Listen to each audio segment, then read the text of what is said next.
ជំរាបសួរពុកម៉ែបងប្អូនទាំងអស់គ្នាបាទថ្ងៃនេះខ្ញុំនាំអារម្មណ៍ពុកម៉ែបងប្អូនមកបាទទស្សនាបាទខ្ញុំដាក់សន្ទូចចឹងណាពុកម៉ែបងប្អូនហើយបាទជាដំបូងគឺយើងបាទរនុយបាទដោយសារតាខាងខ្ញុំនោះមិនសូវមានបាទកូនក្អាតឬក៏កូនកែបទេអញ្ចឹងបាទខ្ញុំមានតែកាប់បាទនុយចលេននេះឯងដោយសារតានុយចលេននេះគឺនៅខាងខ្ញុំសម្បូរមែនតើពុកម៉ែបងប្អូនអញ្ចឹងត្រីក៏ខ្ញុំដាក់តានុយចលេនដែរទេ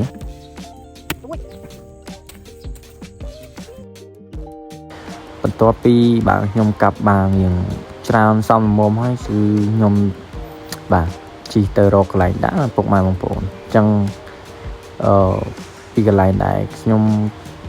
កាប់នុយហ្នឹងគឺมันឆ្ងាយពីកន្លែងដាក់ប្រហែលទេអញ្ចឹងជិះតែមួយផ្លែតទេទៅដល់ហើយពុកម៉ែបងប្អូនទាំងគ្នា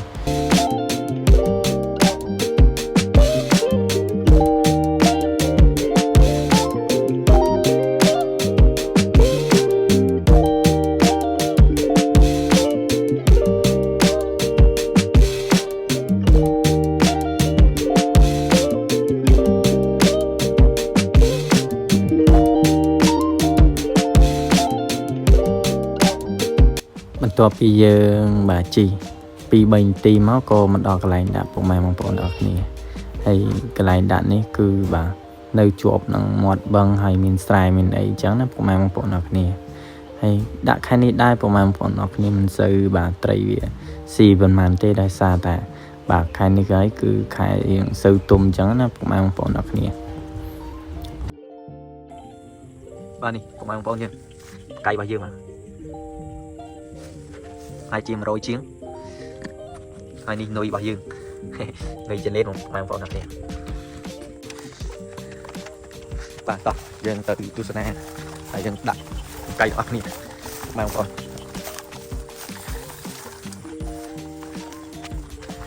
បាទនេះគឺនៅតាមស្រែបងប្អូនបបោឆ្លើងបងប្អូនឆ្លើងច្រើនណាស់ប៉ុន្តែយើងជាយើងដាក់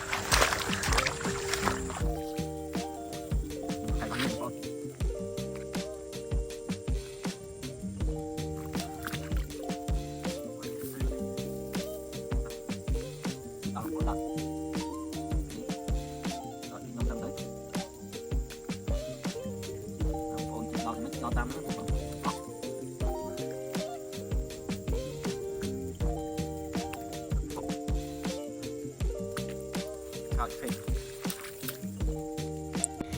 ្នឹងហើយពុកម៉ែបងប្អូនទាំងគ្នាបន្ទាប់ពីយើងដើរដោតនុយបានសន្ទូចរបស់យើងអស់ខ្ញុំក៏បានមកបាទប្រកាត់ភ្លើងប្រកាត់អីចឹងណាពុកម៉ែបងប្អូនទាំងគ្នានៅចិត្តមាត់ទឹកហ្នឹងគឺចុះត្រជាក់ដែរពុកម៉ែបងប្អូនទាំងគ្នាហើយណាមួយយើងបាទប្រកាត់ភ្លើងនេះបាទដេញដូចជាបាទពពួកសัตว์លមូនអីផងហើយដេញមូសដេញអីចឹងណាពុកម៉ែបងប្អូនទាំងគ្នា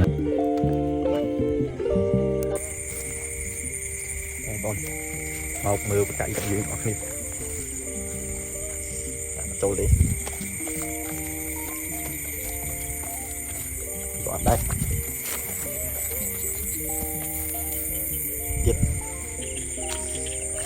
ចូលពុកម៉ែបងប្អូនចូលមួយអើយem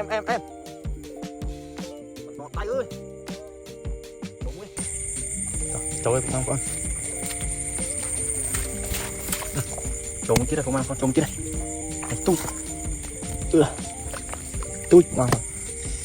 នេះប៉ុណ្ណេះដោះសិនបងប្អូនដោះសិនចូលមកទៀតបងប្អូនចូលមកទៀតនេះ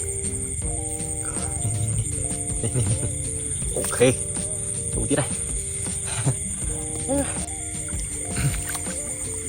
ចូលមួយទៀតហើយបងប្អូននេះគេអត់នេះប៉ុន្តែជាងដៃបងប្អូនអរគ្នា